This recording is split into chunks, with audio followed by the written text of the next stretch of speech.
Assalamualaikum warahmatullahi wabarakatuh. Halo Sobat Magnesia, bagaimana kabar kalian? Semoga selalu baik-baik saja.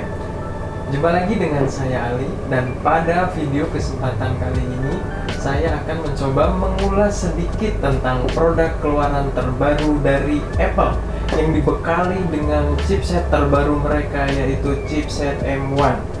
Di sebelah kanan saya ada MacBook terbaru dari mereka, ukurannya 14 inch atau biasa kita sebut M1 Pro, yang sudah saya gunakan kurang lebih 1 bulan. Dan di sebelah kiri saya sudah ada MacBook M1 Max yang ukurannya 16 inch. Apa kelebihan dan juga kekurangan dari dua unit ini? Mari kita bahas. Let's go. Oke, pertama kita bahas tentang fisik dari MacBook M1 Pro ini. MacBook dengan chipset M1 Pro dirilis dengan ukuran display 14 inch dan juga M1 Max dirilis dengan ukuran display 16 inch. Looks yang ditampilkan oleh pihak Apple di MacBook Pro M1 ini generasi kedua cukup unik karena memiliki notch atau poni di bagian tengahnya. Tapi tenang saja, jika ada Mac user yang merasa terganggu dengan notch atau poni ini, sobat bisa melakukan konfigurasi untuk menghilangkannya. Untuk caranya, kalian bisa nih mampir ke website kami yang nanti linknya akan kami sematkan di kolom deskripsi. Oke, kita lanjut bagian portnya. Akhirnya, port pada MacBook terbaru ini hadir dengan lebih lengkap.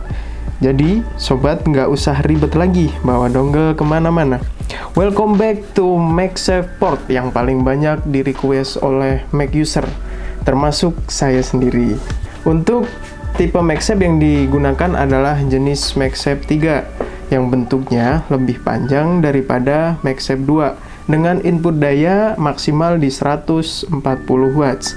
Klaimnya sih mampu melakukan pengisian daya di 50% hanya dalam waktu 30 menit. Dan menurut pengalaman saya itu benar. Jadi bisa fast charging banget nih buat sobat yang suka buru-buru. Selain itu, MacBook ini juga dilengkapi dengan adanya 3 port Thunderbolt yang pastinya mendukung untuk kebutuhan transfer data dengan kecepatan tinggi. Ada juga port HDMI dan juga SD card slot. Jadi, lebih fungsional banget nih buat portnya. Kedua, kita bahas tentang layar.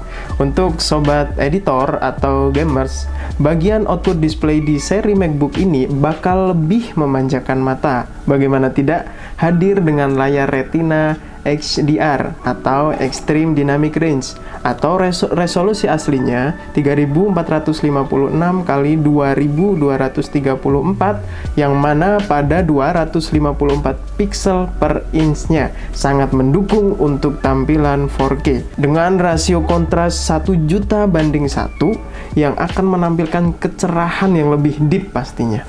Layar ini juga memiliki 1 miliar warna yang juga dilengkapi dengan teknologi True Tone, sangat memanjakan mata.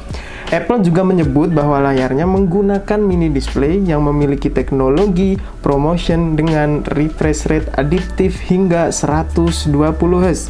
Buat editor, jujur ini worth it banget sih. Ketiga, ada yang spesial lagi nih untuk kalian yang suka selfie atau video conference, karena kamera pada MacBook M1 Pro dan MacBook M1 Max sudah dilengkapi dengan resolusi kualitas 1080p. Pasti akan lebih jernih dari generasi sebelumnya yang hanya 720p. Pokoknya nih bakal minim noise walaupun nggak banyak cahaya. Kita lanjut ke yang keempat, ada bagian speaker. Audio dengan kualitas hi-fi. Jujur, speaker dari MacBook ini minim banget distorsi. Suaranya sangat jernih karena dilengkapi dengan 4 buffer force cancelling. Bagi sobat yang suka nonton film atau suka dengerin musik, output audio dari speaker MacBook ini cocok banget buat kalian. Kita lanjut yang kelima, membahas mengenai keyboard. Keyboard di M1 generasi yang kedua ini menggunakan teknologi Magic Keyboard, yang mana layoutnya sudah full black dan kembali ke function key. Ada pelengkap juga si Touch ID. Pokoknya sekarang terlihat lebih pro dan lebih garang lagi di tipe yang ini. Oke, yang paling ditunggu-tunggu pembahasan tentang performa. Pertama ada CPU. Jika berbicara performa CPU dengan komputasi 10 core, ini adalah klaster inti paling kenceng jika dibandingkan dengan chipset Intel bahkan M1 generasi pertama. Jadi implementasi untuk ekosistem hardware-nya juga akan lebih maksimal. Yang kedua ada GPU. Penggunaan aplikasi Final Cut Pro akan lebih tenang jika berbicara tentang GPU di MacBook ini. Proses rendering bisa secepat kilat karena sudah didukung dengan 16 core Neural Engine untuk M1 Pro dan 32 core untuk M1 Max yang membuat kemampuan machine learning di unit ini berjalan lebih cepat. Ketiga ada memory bandwidth. Selain performa dan grafik yang tergolong tinggi, memori bandwidth yang termuat juga lebih besar, hingga 200 GB per second untuk M1 Pro dan 400 GB second untuk M1 Max. Unified Memory, mencari RAM kapasitas besar. M1 generasi kedua ini cocok banget jadi pilihannya karena bisa mendukung hingga 32 GB untuk M1 Pro dan juga 64 GB untuk M1 Max. Satset lah pokoknya untuk multitasking. Terakhir ada konsumsi daya yang lebih efisien. Terfasilitasi dengan teknologi neural processing, tentunya dapat mempercepat interaksi antara hardware menjadi lebih teroptimasi. Jadi, daya yang dikonsumsi juga akan lebih sedikit dan membuat MacBook ini lebih hemat energi tentunya. Yang terakhir, kita membahas tentang kekurangannya. Ini untuk menurut saya pribadi. MacBook ini belum dibekali dengan Face ID yang tentunya untuk meningkatkan keamanannya.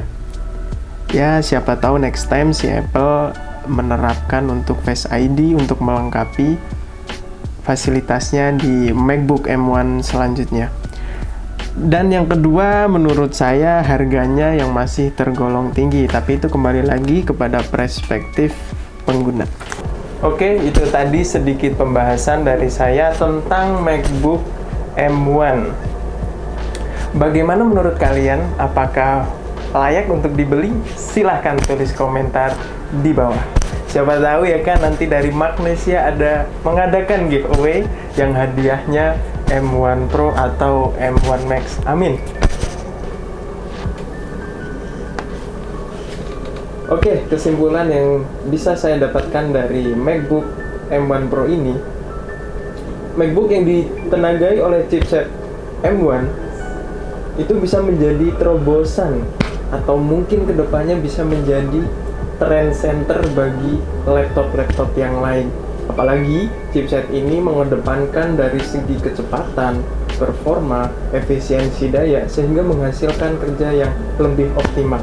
Kalau saya pribadi, pendapat saya nih sangat layak untuk dibeli karena rancangan dan juga keunggulannya yang belum saya dapatkan di laptop-laptop lain.